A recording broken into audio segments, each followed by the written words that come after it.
လေးလုံးကျစ်လက်ပတ်ကျိုးလေးဒီနေ့သုံးဆောင်တစ်ခမ်းမှာတငယ်ချင်းတွေရွာပူးထလာတာရှိရဲ့ရောင်စုံကျိုးလုံးလေးနဲ့လက်ပတ်ကျိုးလေးတွေကိုကြည့်ကြတာဝန်ထမ်းကနေတဆင့်ကျိုးအထုံးတွေကိုမှာဖြစ်ကြတယ်ထောင်ထဲမှာပြင်းနေတဲ့အချိန်နဲ့တော့ကွက်တီပဲပေါ့ခန်းလူကြီးဦးဆိုးလဲစိတ်ဝင်စားပြီးသူ့မှာပြီးတော့မြန်ဆန်ဆန်ပဲကျိုးတွေထောင်ထဲရောက်လာတယ်နှစ်ကျိုးသုံးကျိုးလေးကျိုးပုံစံအမျိုးမျိုးနဲ့ကြစ်ပြီးတော့အမတ်တရတင်ထားကြတယ်ရုံထိုးရဲ့တွေဆိုရင်အိမ်ကိုလက်ဆောင်လေးတွေပြန်ပေးဖြစ်ခဲ့ကြတယ်ကြစ်တဲ့လူတယောက်ကပုံစံတစ်မျိုးလုပ်ပြရင်လိုက်လုပ်ကြအသစ်ထွင်ကြနဲ့ဒီဇိုင်းမျိုးစုံပဲကျွန်တော်လဲလက်မှာပတ်ဖို့ရဲ့အိမ်ကတူတွေတူမတွေအတွက်အမေအတွက်ဆိုပြီး၄-၅ ခွင်လုပ်ဖြစ်တယ်အယောင်ကတော့ဝါစိမ့်နီရွှေဖြစ်တာများတယ်ရဂီပုံစံလေးတွေကိုဟိုသဘောချဖြစ်ကြဝီလဲကြိုက်တယ်လေကျွန်တော်ကလေးလုံးနဲ့ကြစ်တယ်ဝါစိမ့်နီရဲ့အမဲရဲ့ကျိုးအလုံးပုံစံလက်ပတ်လေးပေါ့အလျှော့အတင်းဆွဲစီပုံစံလေးအနားထွက်နေတဲ့ကျိုးစားလေးတွေကိုတော့ပတိအလက်ရွယ်နှစ်စီးနဲ့တတ်ထားတယ်အမြဲပတ်ဖြစ်တယ်ကျွန်တော်ရောက်ထဲရှိနေတဲ့အချိန်ဆိုရင်အဖော်လည်းဖြစ်နေတာစိတ်ထဲမှာတွေးတဲ့အရာတွေဆိုရင်ဒီကောင်သိရတယ်ကျွန်တော်ဘာပြန်ပြောမလဲနားထောင်နေရတယ်တခါတလေသူကကျွန်တော်ကိုတန်တရားရှိသေးတယ်မင်းဟာဖြစ်ပါမလားဆိုပြီးတော့မိကုန်းတွေနဲ့လူအထင်သေးတယ်မေးလဲမေးချင်စရာပဲလေကျွန်တော်ရဲ့လုပ်ပုံကံကောနေရတယ်တလွဲတွေကြီးပဲများတာဟုတ်ကျွန်တော်ဘာလို့ရင်ပြောမလဲဆိုတော့လေဒီကောင်သိရဲ့ဗျထောင်ထဲမှာဂိုးတိလေးနဲ့တစ်ဖက်ကို3အောင်စီကန်ကြတယ်ဟိုသွင်းတဲ့အချိန်တိုင်းကျွန်တော်သူ့ကိုကြည့်ဖြစ်တယ်တားကြီးရေငါသွင်းလိုက်တာမိုက်တယ်မလားဆိုပြီးတော့ပြောလိုက်တော့ तू ကအတိမပြုတ်ပါတယ်ဒါတော့မင်းကန်ကောင်းလို့ဝင်လာဆိုပြီးခနဲ့သေးတာအမင်းချတဲ့ရက်မှာပဲလက်ပတ်ကျူဝင်လေးတွေယူသွားဖြစ်တယ်အဲတော့က1800အထူးရုံးမှာအရင်မိတ်ချတယ်ပြည်ရနဲ့ခရိုင်ရုံးအချုပ်ကနေထွက်ကြတယ်အမေတို့လည်းပဲခူးမြို့ထဲမှာလမ်းပြောက်ကြသေးတယ်တန်ချိုးတွေနဲ့တွေ့ထားတဲ့လက်ထိပ်ကို3-4 ယောက်တွေနဲ့ခတ်ထားတယ်ရုံးရှိမှာလက်ဖိတ်ဆိုင်လာတော့မသိဘူးအခန်းကျင်းလေးထဲမှာကျွန်တော်တို့နေရာယူလိုက်တယ်အမှုရဲ15 ယောက်မှာချမ်ပရှင်ဦးလေးကြီးကလွတ်တယ်ကျွန်တော်တို့ဒီလူငယ်တွေ14 ယောက်ဆိုတော့စီကားနေတာပေါ့ဗျမိန်းကလေးက2 ယောက်သူ့ဖွင့်နေသူတချို့မိဘတွေကကြိုရောက်နေကြတယ်တွေ့ပြီးတော့စကားပြောကြတယ်ဝိုင်းဖွင့်နေကြတာပေါ့ကျွန်တော်ကတော့အမေကိုစောင့်နေရပါခဏတော့ခရိုင်ရုံးဝင်တွေကိုတစီဝင်လာတယ်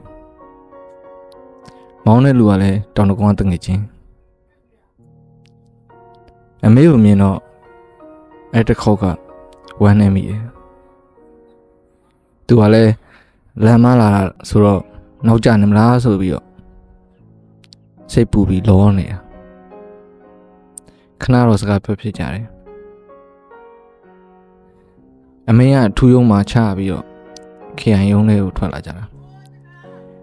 အဲ့တွေ့ရဖို့အတွက်ကိုညှိထားကြရတယ်ထင်တယ်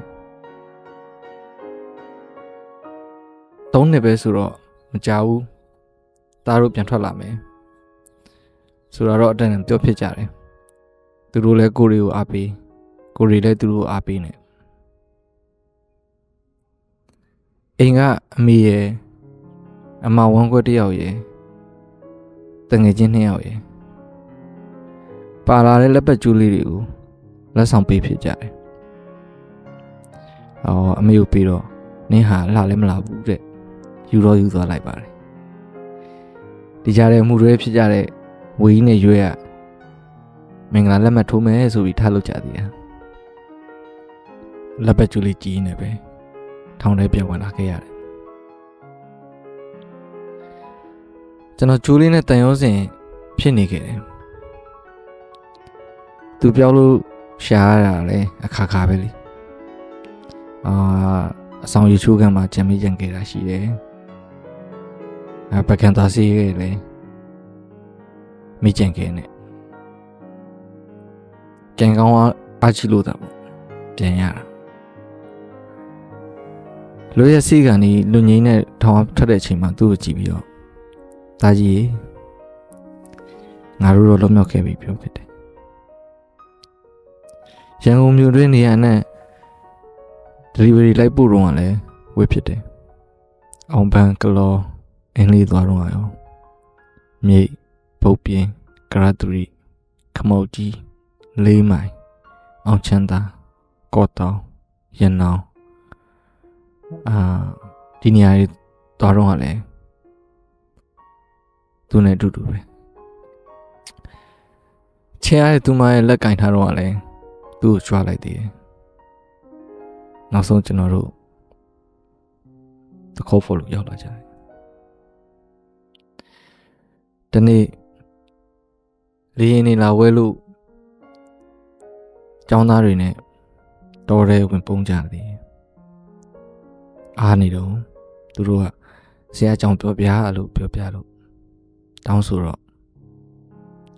လက်ကလေးထောင်ပြီးသူ့ကြောင့်ရှင်းပြလိုက်သေးတယ်ဒီအပိုင်းထူးထူးခြားခြားသူနဲ့အဆက်အသွယ်ပြတ်နေတယ်လို့ခံစားရတယ်ဒီနေ့အမတ်တရားကြီးဖြစ်တော့တာကြီးရေငါတို့တိုင်ပင်ခဲ့သလိုများဖြစ်နေလားဆိုပြီးသူပြောပြတယ်သူကတော့ပြန်ပြောပါတယ်မင်းမတွေမင်းလှုပ်ချင်တာတွေမင်းဖြစ်ချင်တာတွေမင်းကိုမင်းတည်တဲ့အရေးကြီးတယ်ဆိုပြီးတော့မှားသွားတယ်တရက်ကျောင်းကြီးရှုခံမှာကျွန်တော်လက်ပတ်လေးကျန်ခဲ့တယ်နောက်နေလိုက်ရှာကြည့်သေးတယ်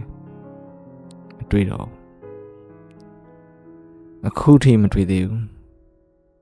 သူတခုခုကျွန်တော်ကိုပြောမှထင်ပါတယ်AK